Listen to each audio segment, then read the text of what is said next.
ake ngithokoze ngiyanibingelela nje nonke kwigodi legodi sike KZN indawo yaseThekwini. Ngibingelela kuwo wonke ama-province eGoli, Free State, woMpumalanga, Western Cape, Northern Cape, yonke nje indawo ngisho ko-Cape Town. Siyanibingelela nje nabalandeli bethu nozakwethu, ngiyanibingelela. La ngizophatha nje okufushane nje, angizokhuluma kakhulu nje namhlanje. Ngizozama ukukhuluma nje kulaba abantu laba thothi uhlushwa isilwane emsebenzini unezitha, noma khona abantu abahlangene ngawo abafuna ukukuxoshisa emsebenzini. So ngizoveza umuthi onjalo, umuthi ukuthi mhlawumbe unesichitho, isilwane, awulali kahle ekhaya, kunemimoya emibi ekhaya, izinto ey'hamba phezu kwezindlu, umuthi wezitha abantu abahlangene ngawo, umuthi wempi nje kahle kahle engizowuveza. So umuthi enginawo engimeduze kwawo nangu. Lo muthi lo nge-language yethu thina siwubiza ngophondo likabhejane, kushuthi umuthi wokuqala lowo, iphondo likabhejane lolu. Iphondo likabhejana-ke bayazi-ke ozakwethu okanye nabanye abantu abazi imithi. Iphondo likabhejana kumvusankunzi uyafakwa uma ufuna ukuvuselela imizwa. So ngisho kula ma-product amadala kanye uyobheka umuthi ovuselela imizwa, uzowubona uphondo likabhejana lapho, liyangena ukuqinisa indoda le. Then nalo liyangena emthini wempi, imithi emidala le iyayisetshenziswa amakhosi ophondo likabhejana. Owesibili ngicela ukufaka indlabaloni, kube yimpiya ihlangulwa, kube umacasha osizini, kube uvimbukhalo, kube umhlakaza hlansi sibashise, bese kube amaphinde emuva wonke. Uma ngithi amaphinde emuva wonke, kusho ukuthi lapho sihlanganisa impindamshaye, iphinde emuva,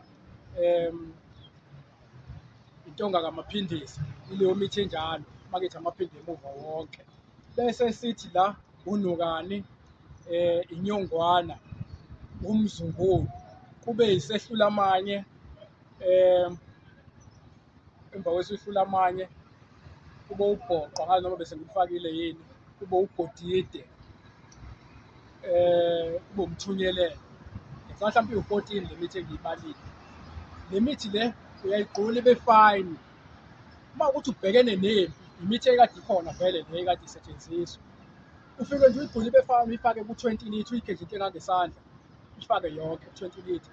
Bese ufune noma umbese akanye into ongagovuza ngayo lapha phakathi ku-20 litre. Ukhanyisa amakhandlela awu-3 abomvu, ugovuze ukhulume la uhlala khona, hhayi ukuthi uzoze mhlampe uye ekhaya. Govuze ukhulume ukuthi izitha abantu abahlangene ngabo, uma ukuthi mhlampe uhlushwa isilwane akanye izinto ey'gijima phezu kwezindlu, so ungathatha mhlampe ufake isidikili, umkhwango, omembesa, imithi-ke leyo exosha mhlampe isilwane uma ukuthi isilwane noma mhlampe kunomdliwe ekhaya. Ufaka leyo mithi enjalo nesigenema esibomvu sifake phakathi uma kuthiwa nihlushwa yini umdliwe okanye ispoki ekhaya. So uyathatha nje ukuphehla, ukhulume, ukhanyisa amakhandlela awu-3, ukhulume, ufake umhlakaza nhlansi, ukhulume usho izitha ey'hlangene ngami, abantu abafuna ukungixoshisa kanjalo kanjalo, akuhlakazeke kodwa baxabane bodwa kanjalo kanjalo, yonke into. Lona noma ngabe kuthiwa uyi-wanted, abantu abahlangene ngawe emsebenzini, yonke indawo, lo muthi uyakusiza, uyakulekelela ngisho nasekhaya. Umuthi ongakwazi ukuthi uchele ngisho ngawo, uyakwazi ngisho ukuthatha wona uwugqule ube fine, bese uwushise ube yinsizwa. Uthathe amafutha ebhubesi, awesambane engangawachaza kanjalo kanjalo, wenza into eyisitafu, ukufake kwibhodlela, ukubeke emotweni, ufake nensinda, ukubeke emotweni kuzogada imoto yakho, uyakwazi ukuchela ivili ngawo.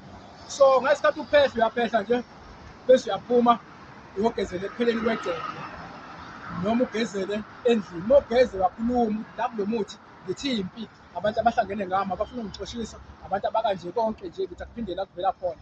Lo muthi uyakwazi ngisho ukuxosha isilwane, ufike ugqume ngawo 7 days zondi, yes, ugquma ngawo 7 days lo muthi, bese kuthi ngelanga lesi-7 ufike ugcabe amalungu omzimba wonke, amalungu omzimba konke zondi, bese uthatha lo muthi lo uyogeza ngawo emfuleni ohambayo, usuqale wagcaba, igazi lakho lihambe nani nalo mfula lo ohambayo. Uyageza, uyakhuluma ukuthi la okungilandelayo ngizoyicupha, akubuyele kudede kuphinde la kuvela khona. Ukhuluma izinto ey'njalo, ubeka umuthi la ngesikhathi ugcabile, bese uyabuya uzothatha wona lo muthi usuwushisile wayinsizi, ubese ufaka hlampe ithambo lehhashi uligrethe akanye amafutha ehhashi, because into enehhashi ngiyithanda kangaka ukuthi into eyisilwane akanye imimoya emibi ihhashi liyasixosha. Yiko uma uthanda ukwazi ukuthatha le mithi uyishise ufake namasimba ehhashi, ayasixosha ngisho isiponki, amafutha ehhashi akanye into nje kwihhashi nje iyakwazi ukuthi isixoshe. So uthatha amafutha ukuhlanganisa nalo muthi wakushisa kwawuphawuda, usuthatha amafutha ehhashi, uthatha amafuthane engulube, because abanye abantu banale nkolelo yokuthi amafutha engulube ayawubulala umuthi. Cha, amafutha engulube abulala umuthi womthakathi kuphela. Yiko uma sibethela sisebenzisa wona amafutha engulube kuze sizofike sidistroye imithi efakwe umthakathi laphaya. Yiko imizi eminingi mayifuyingulube, umuzi ofuye ingulube awuthakatheki kalula.